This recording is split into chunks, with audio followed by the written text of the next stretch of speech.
Selamat siang adik-adik, apa kabar semuanya? Wah, puji Tuhan semuanya baik. Sekarang kita mau memulai ibadah kita. Cici undang semua untuk bangkit berdiri. Kita mau menyiapkan hati kita dan pikiran kita. Kita mau mengangkat pujian. Bapakku datang padamu.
Tuhan Yesus, terima kasih kami boleh beribadah kepada Tuhan.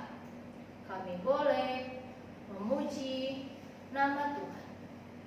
Tuhan, kami memohon ampuni dosa kami, sehingga puji-pujian kami, persembahan kami boleh berkenan di hadapan Tuhan. Pimpin ibadah ini dari awal sampai akhir. Hanya di dalam nama Tuhan Yesus kami telah berdoa. Amin. Nah, adik-adik, Cici mau tanya, hari ini itu hari apa sih?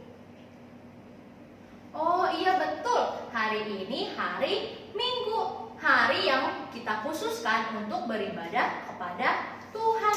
Tapi adik-adik tahu tidak? Hari untuk Tuhan bukan hanya hari Minggu saja. Lalu hari apa dong? Hari Senin, hari Selasa, semua hari harusnya kita berikan kepada Tuhan. Kita mau angkat pujian. Hari ini harinya Tuhan. Hari ini harinya Tuhan, harinya Tuhan. Mari kita bersukaria, bersukaria. Hari ini harinya Tuhan, mari kita bersukaria. Hari ini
Setiap hari-hari kita harus kita isi dengan hal-hal yang baik. Setiap hari-hari kita harus perilaku kita yang baik, sikap kita yang baik, karena setiap hari-hari Tuhan. Nah, gimana caranya perilaku kita yang baik?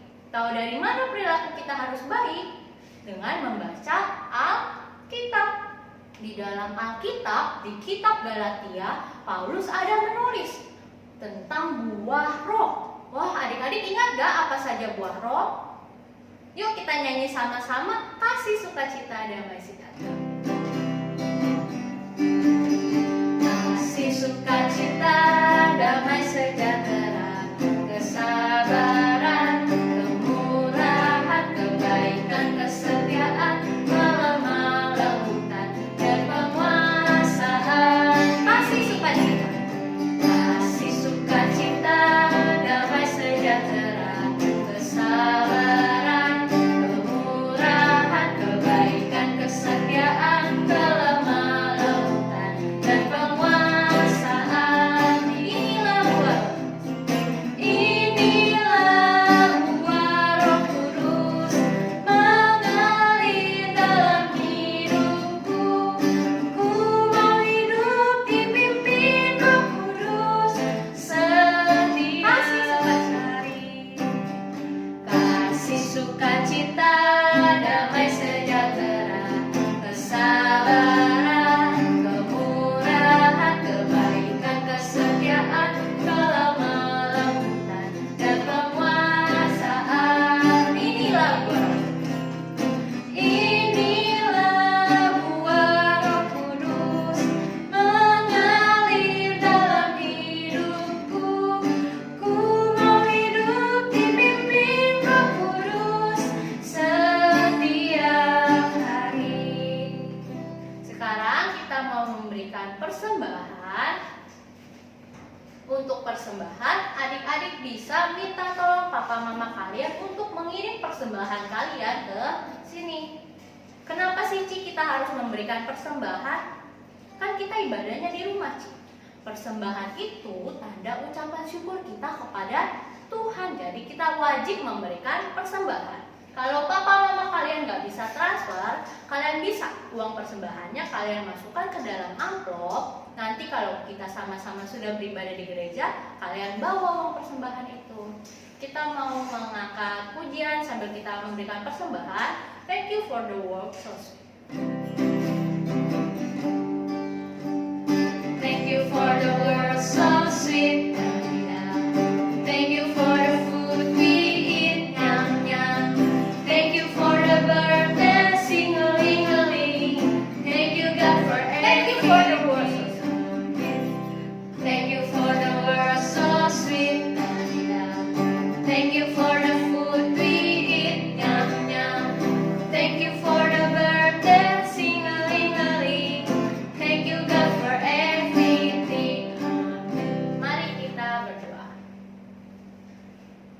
Tuhan Yesus, terima kasih untuk begitu banyak berkat Tuhan di dalam kehidupan kami. Terima kasih Tuhan memberkati kami lewat kedua orang tua kami. Kami sudah memberikan persembahan. Kiranya persembahan kami boleh dipakai untuk gereja Tuhan. Hanya di dalam nama Tuhan Yesus kami berdoa. Amin. Nah, Cici sekarang akan memberikan pengumuman. Pengumumannya itu hari Kamis. Adik-adik jangan lupa ya, kita ada persekutuan anak. Jam berapa? Jam 6 sore. Nanti linknya akan diberikan oleh Cici Koko dan kalian nonton lewat link itu. Sekarang kita mau mendengarkan firman Tuhan. Kita mau mengangkat pujian. Ku mau cinta Yesus selamanya dengan hati yang sungguh-sungguh. Ku mau cinta Yesus.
Tuhan Yesus, kiranya Tuhan mendengar pujian kami sekaligus doa kami.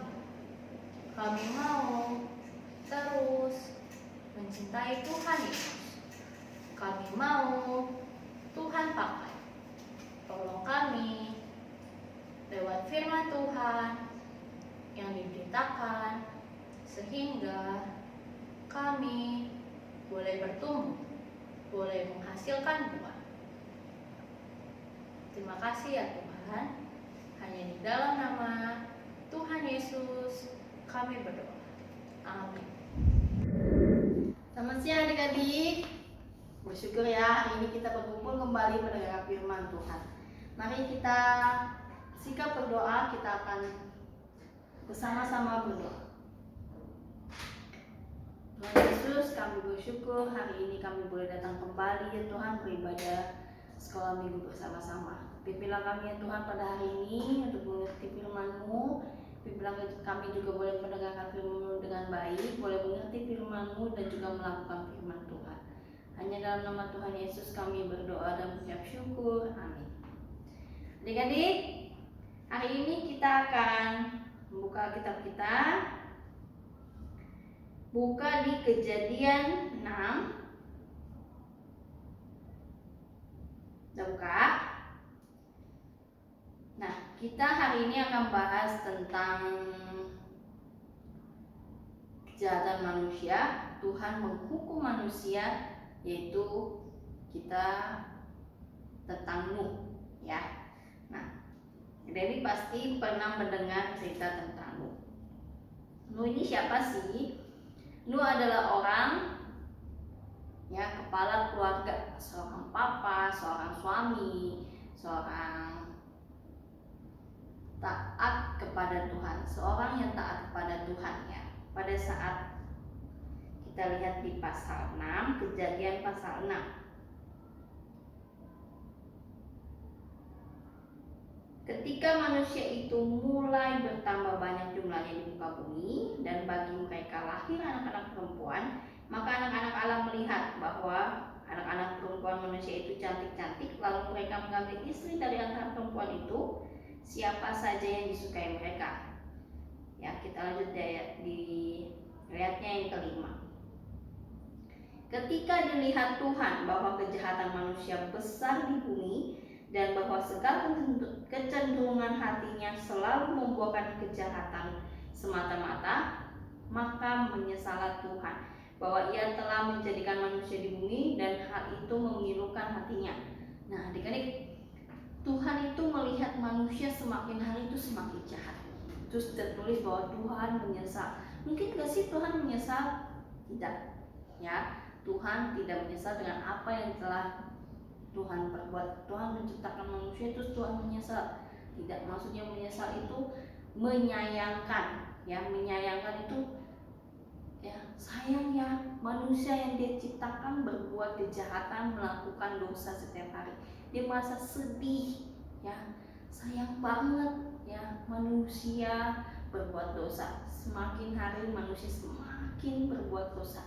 Akhirnya Tuhan mau menghukum manusia, Tuhan mau memusnahkan manusia. Pada saat itu hanya satu keluarga yang taat kepada Tuhan, yaitu siapa? Ya, keluarga Nuh. Ya, Tuhan melihat hanya satu orang ini, Nuh. Dia membawa keluarganya, dia membawa anak-anaknya, istrinya, menantunya untuk taat kepada Tuhan, beribadah kepada Tuhan. Hanya Nuh dan keluarganya yang Tuhan selamatkan.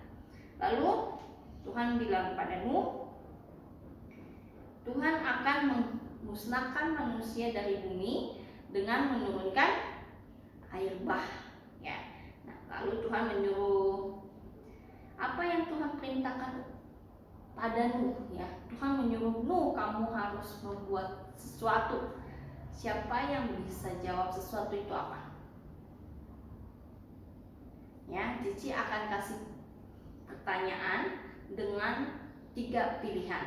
Kalian boleh pilih, ada yang benar salah satunya ada yang benar, ada yang benar semuanya. Ya, pertanyaan pertama itu, apa yang Allah suruh Nuh buat? Apa yang dibuat oleh Nuh atas perintah Tuhan? 1. Nuh disuruh Tuhan untuk membuat rakit. 2. Nuh disuruh Tuhan untuk membuat kapal selam. Yang ketiga, Nuh disuruh Tuhan membuat bahtera. Yang mana? Rakit, kapal selam, atau bahtera? Ayo. Ya, bahtera ya. Tuhan Allah menyuruh Nuh membuat bahtera. Ya. Tuhan setiap detailnya Tuhan kasih, kamu harus membuat bahtera itu panjangnya berapa, tingginya berapa, lebarnya berapa. Ya. Terus Tuhan juga menyuruh Nuh untuk membuat kapal, membuat bahtera yang besar itu bagaimana dia bisa kedap air. Ya, dia harus melapisinya dengan apa yang Tuhan perintahkan kepada dia. Dan akhirnya Nuh mengikuti setiap perintah Tuhan, sedetail apapun Tuhan suruh Nuh. Ya, kita lihat di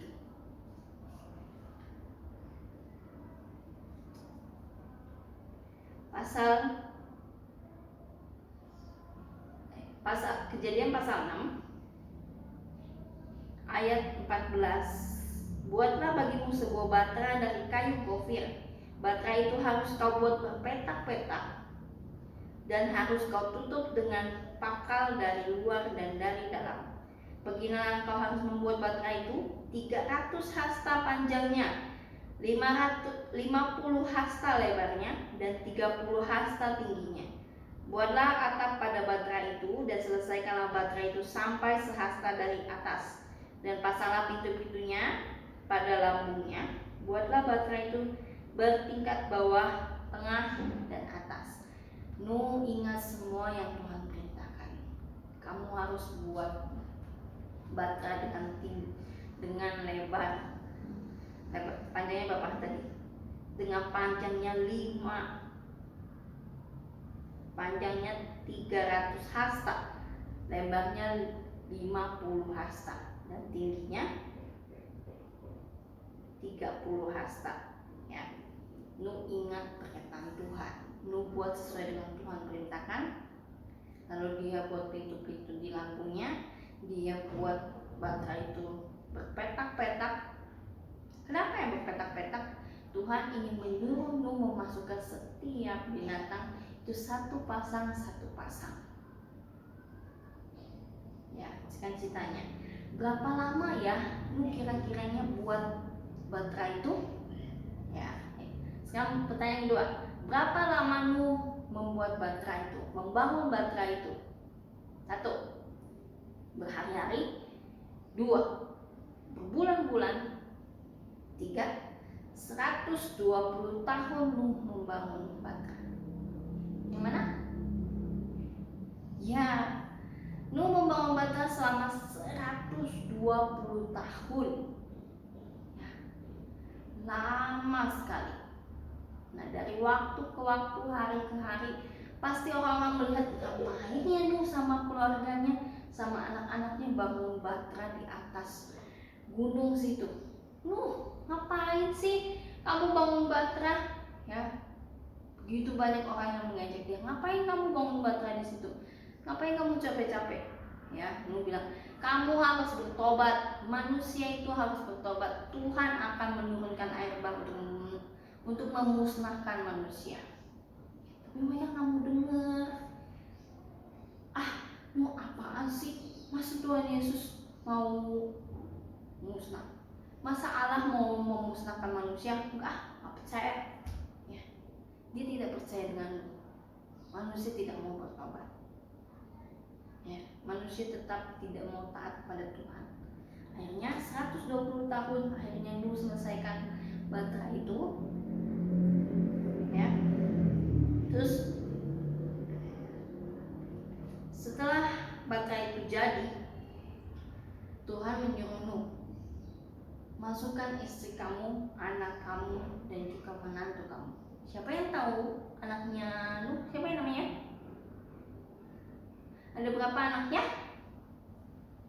3. Sem, Ham, dan Yafet. Ya. Nah, terus setelah bata itu selesai, Tuhan suruh masukkan semua binatang berpasang-pasangan. Ya, berarti ada semua binatang melata, semua binatang semua binatang ya. Ada burung, mungkin ada ular atau buaya, ayam, kodok, mungkin semuanya ya. Ya, semua binatang Nuh masukkan dalam bata itu satu persatu. Ya, nih, nih, ini untuk batita, lihat. Ya, mungkin kita lihat contoh batanya ya, petak-petak. Nah, semua binatang dimasukkan berpasang-pasangan, berarti ada jantan dan betina. Ya, lihat. Tuhan menciptakan Adam dan Hawa itu laki-laki dan perempuan. Begitu pula kita lihat di saat kejadian Nuh, Tuhan menyuruh Nuh membawa setiap binatang itu untuk berpasang-pasangan, jantan dan betina. Jantan dan betina masuk. Setelah semua yang masuk berpasang-pasangan, semua yang masuk, Cici sekarang nanya, tadi Tuhan suruh Nuh buat pintu bata ya di lampunya, pasti mereka juga masuk melalui pintu itu. Dia tanya, siapa yang menutup pintu bata itu? 1. Allah yang menutup pintu. 2. Nuh yang menutup pintu. 3. Istri Nuh yang menutup pintu. Siapa? Tahu? Coba. Mengenceng apa?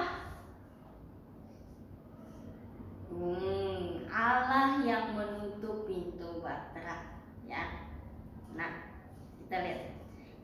Mana sih? Ada di Kejadian 7 ayat yang 16. Kita lihat. Kejadian 7 ayat 16, dan yang masuk itu adalah jantan dan betina dari segala yang hidup, seperti yang diperintahkan Allah kepada Nuh. Lalu Tuhan menutup pintu bahtera itu di belakang Nuh. Setelah semua binatang masuk, akhirnya istri Nuh masuk, anak-anak Nuh masuk, menantunya masuk, dan Nuh juga masuk. Akhirnya Tuhan menutup pintu bahtera itu. Akhirnya turunlah hujan selama 40 hari 40 malam, ya. Nah, setelah hujan berhari-hari, akhirnya hujan, akhirnya banjir, berhari-hari, berminggu-minggu, akhirnya sampai 40 hari bahtera itu mulai mengapung di atas air, ya. Semakin lama daratan gak kelihatan. Akhirnya Tuhan, begitulah cara Tuhan memusnahkan manusia pada saat itu. Ya.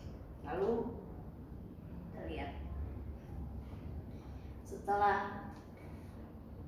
setelah hujan 40 hari 40 malam, akhirnya hujan berhenti. Setelah hujan berhenti, Nuh mau lihat nih, udah surut ya, udah surut dikit, coba dia melepas burung merpati. Coba lihat, ada, dia mau ngetes udah kering belum ya. Dia lepas burung merpati, langsung balik burungnya. Ternyata tidak ada tempat untuk burung itu menampung hinggap, ya. Tidak ada tempat untuk menghinggamkan kaki burung itu. Akhirnya dia kembali ke bahtera. Lu tunggu lagi 1 minggu. Setelah itu dia lepasin lagi burung. Ditunggu-tunggu, merpati itu datang nggak? Ya, merpati itu datang kembali. Dia membawa pucuk zaitun. Berarti sudah mulai ada tumbuhan, ya. Tapi burung itu masih kembali.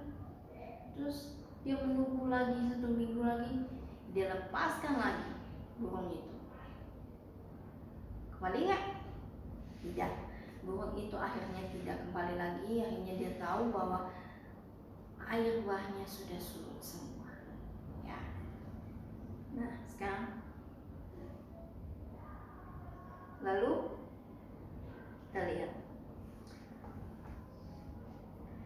kita lihat setelah Nuh turun dari bahtera, semua binatang turun.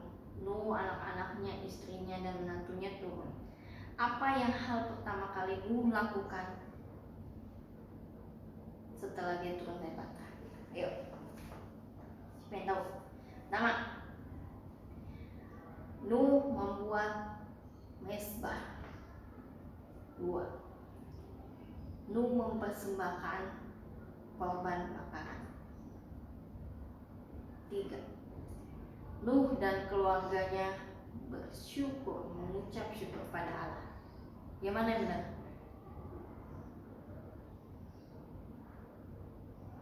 1, 2, atau 3? Ya, semuanya benar. Nuh membuat bahtera di atas, Nuh membuat mezbah. Di atas mezbah itu dia mempersembahkan korban bakaran pada Tuhan sebagai ucapan syukur mereka karena Tuhan menyelamatkan mereka, karena Tuhan memberikan mereka kasih, ya, kasih karunia kepada mereka. Tuhan menyelamatkan Nuh dan keluarganya. Dan hal yang sama Tuhan perintahkan Nuh juga, ya. Tuhan memberikan perintah pada Adam dan Hawa, beranak cuculah dan berkembang biaklah. Dan hal yang sama Tuhan memerintahkan Nuh dan keluarganya, beranak cuculah dan berkembang biaklah, ya. Berarti apa? Hanya inilah yang Tuhan perintahkan. Tuhan hanya memerintahkan laki-laki dan perempuan untuk berkembang biak, untuk berpasang-pasangan, ya. Jadi tidak ada Tuhan bilang laki-laki sama laki-laki, perempuan sama perempuan. Tidak, Tuhan memberikan perintah beranak cuculah kepada laki-laki dan perempuan. Ya, itu perintah Tuhan. Lalu coba kita lihat lagi. Setelah Nuh diperintahkan beranak cucu, lalu Tuhan janji sama Nuh. Ya, setelah Tuhan memusnahkan manusia dengan air bah, Tuhan janji sama Nuh, membuat perjanjian, ya, covenant. Tuhan membuat perjanjian. Nuh, aku tidak akan menghukum manusia lagi dengan air bah. Lalu Tuhan memberikan sebuah tanda. Apa tandanya? Tanda perjanjian Allah dengan Nuh. 1, komet. 2, gugusan bintang. Ya. 3, pelangi. Mana di antara 3 ini tanda perjanjian Tuhan kepada Nuh? Apa? Pelangi. Ya. Tuhan janji sama Nuh. Sebagai janji Tuhan, Tuhan kasih tanda pelangi. Bahkan sampai sekarang kita bisa ketemu pelangi. Ya, setelah hujan berhenti, kita bisa lihat pelangi. Ya, menandakan bahwa Tuhan masih memegang janji Dia. Tuhan menepati janjinya. Ya, dari zaman Nuh. Ya, bahkan setelah kejadian Nuh bertahun-tahun lamanya, ya, Tuhan memberikan seorang yang untuk menebus dosa kita. Tuhan tidak lagi menurunkan air bah untuk memusnahkan manusia, tetapi Tuhan menyediakan. Tuhan memberikan anaknya yang tunggal untuk menebus dosa kita. Dia tidak menghukum kita. Ya, Dia mengirimkan anaknya, yaitu siapa? Tuhan Yesus, untuk tebus dosa kita. Tuhan yang dihukum, Tuhan yang dicaci maki.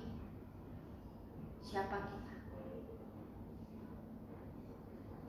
Kita ini bukan siapa-siapa, kita orang berdosa. Tuhan memberikan kasih Dia, sayang Dia, cinta Dia untuk kita. Kamu sendiri, Tuhan sayang. Tuhan menebus dosa kita. Tuhan menghukum kita. Ya, Tuhan memberikan anaknya mati di kayu salib buat kita. Apa yang kita bisa lakukan untuk Tuhan? Ada. Kita cuma bisa apa? Cukup gak kita dengan membalas kasih kita kepada Tuhan? Cukup gak kita dengan membalas cinta kita kepada Tuhan? Enggak.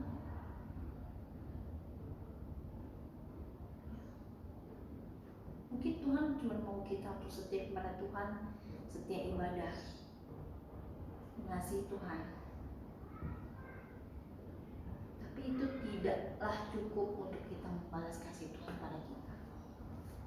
Ya, gak cukup.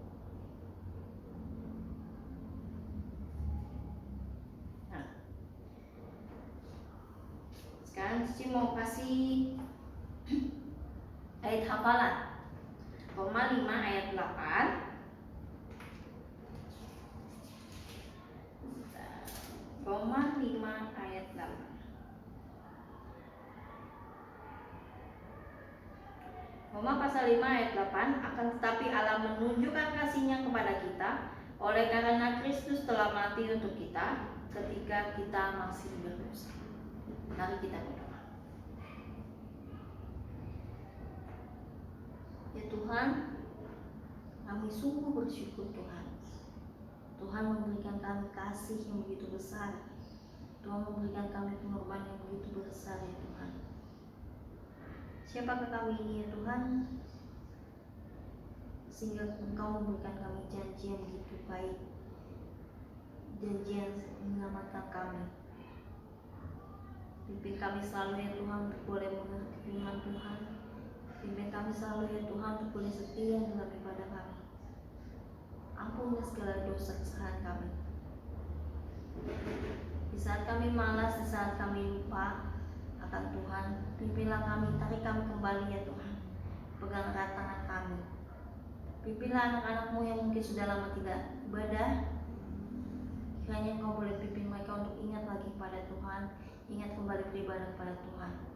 Walaupun tidak dalam gereja, tapi kami bisa beribadah di rumah. Berilah kesehatan kami selalu ya Tuhan. Berkati pimpinlah kami.